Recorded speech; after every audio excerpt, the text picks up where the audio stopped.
नाम थला कुर्सी और रिजवान में साध लो। साध लेगा ਤੁਸੀਂ जीएम साहब हो। ऐसे कपड़े कल और पाए हैं। नहीं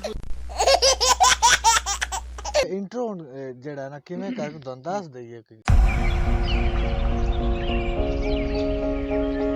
ते ख्वाजा सराज जेडे ने खुशी नु दुबाला करन वास्ते आए ने। हंसी मजाक भी चलेगा, सानू हासा आएगा भी सानू हासा आएगा भी क्योंकि शादी दे मौके ते हंसी खेल ही हुंदा है। मेन चीज जेड़ी ओ खुसरे सी की बनन दा इरादा है तुहाडा? फिलहाल ऐसे सोचा नहीं। सोचो ना कुछ सोचो।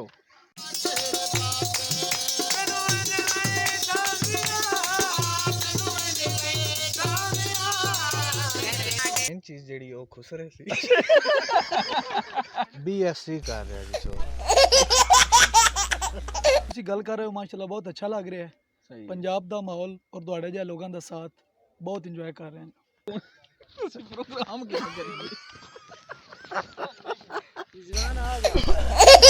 ਤੁਸੀਂ ਜੇ ਬਾਹਣਾ ਤੇ ਉੱਥੇ ਬਹਿ ਜਾਓ ਬਨੇਰੇ ਦੇ। ਹਾਂ ਯੂਸੀ ਚੱਕ ਬੱਟੀ ਤੋਂ ਇਲੈਕਸ਼ਨ ਲੜਨ ਦਾ ਵੀ ਇਰਾਦਾ ਹੈ ਇਹਨਾਂ ਦਾ। ਇਰਾਦਾ ਨਹੀਂ ਅਗਲੇ ਕਹਿਣੇ ਉਹ ਫਨਾ ਕਿਧਰ ਜਾਂਦਾ ਪਿਆ? ਅਸੀਂ ਰਜ਼ਵਾਨ ਅਸਲਮ ਨੂੰ ਮੁਬਾਰਕਬਾਦ ਦੇਨੇ ਸ਼ਾਦੀ ਦੀ। दोबारा क्वेश्चन किया जाए समझ नहीं आई। ਸਭ ਤੋਂ ਜ਼ਿਆਦਾ ਤੇ ਜਨਾਬ ਅਸੀਂ ਐਕਸਾਈਟਡ ਹਾਂ ਤੁਹਾਡੇ ਆਉਣ ਦੀ ਵਜ੍ਹਾ ਤੋਂ ਤੇ ਤੁਹਾਡੇ ਪ੍ਰੋਗਰਾਮ ਦਾ ਹਿੱਸਾ ਬਣਨ ਦੀ ਵਜ੍ਹਾ ਤੋਂ। ਸ਼ੁਰੂ ਕਰੀਏ ਫਿਰ? हाँ जी पढ़ो बिस्मिल्लाह। ਯਾਸਰ ਮੀਰ ਖਲੋ ਜਾ ਤੂੰ ਯਾਰ ਤੁਸੀਂ ਹੱਸ ਵੀ ਲੈਣਾ ਹੈ ਵੇ ਸੀਰੀਅਸ ਹੈ ਪ੍ਰੋਗਰਾਮ। ਸ਼ੁਰੂ ਕਰੋ ਤੁਸੀਂ ਇਨਸ਼ਾਅੱਲਾ ਜ਼ਬਰਦਸਤ ये इंज चलता रहे तो करो शुरू। ਕੋਈ ਨਾ ਅੱਛਾ ਇਹਨੂੰ ਸਾਇਲੈਂਟ ਤੇ ਕਰ ਛੱਡੋ। जुबैर ने आखी शूटिंग चल रही है। जुबैर ਕਿਸੇ ਟਾਈਮ ਵੀ ਮੌਤ ਹੋ ਸਕਦੀ ਹੈ, ਤੁਸੀਂ ਚੁੱਪ ਕਰਕੇ ਬਹੋ।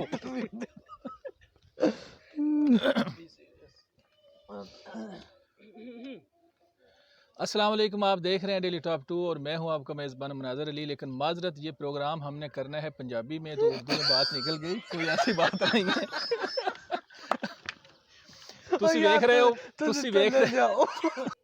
ਵੇਖ ਰਹੇ ਹੋ ਡੇਲੀ ਟੌਪ 2 ਤੇ ਮੈਂ ਤੁਹਾਡਾ ਮੇਜ਼ਬਾਨ ਮਨਾਜ਼ਰ ਅਲੀ। ਅੱਜ ਦਾ ਪ੍ਰੋਗਰਾਮ ਅਸੀਂ ਪੰਜਾਬੀ ਵਿੱਚ ਕਰਾਂਗੇ ਕਿਉਂਕਿ ਅਸੀਂ ਪੰਜਾਬ ਦੇ ਇੱਕ ਇਲਾਕੇ ਡੇਰਾ ਸ਼ੇਖਾਂ ਜਿਹੜਾ ਹਾਫਜ਼ਾਬਾਦ ਦੇ ਕਰੀਬ ਹੈ ਔਰ ਇਹ ਪਾਕਿਸਤਾਨ ਦਾ ਪੰਜਾਬ ਹੈ। ਮੈਂ ਸਿੱਖ ਭਾਈਆਂ ਵਾਸਤੇ ਵੀ ਕਹਿ ਰਿਹਾ ਜਿਹੜਾ ਪ੍ਰੋਗਰਾਮ ਸਾਡਾ ਇੰਡੀਆ ਦੇ ਪੰਜਾਬ ਵਿੱਚ ਵੇਖਦੇ ਨੇ।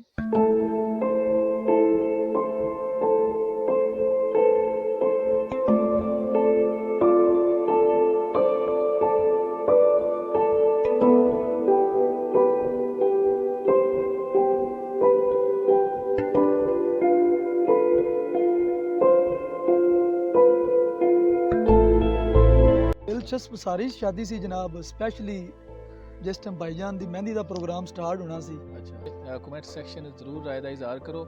ਸਾਨੂੰ ਦਿਓ ਇਜਾਜ਼ਤ। ਅੱਲਾਹ ਹਾਫਿਜ਼।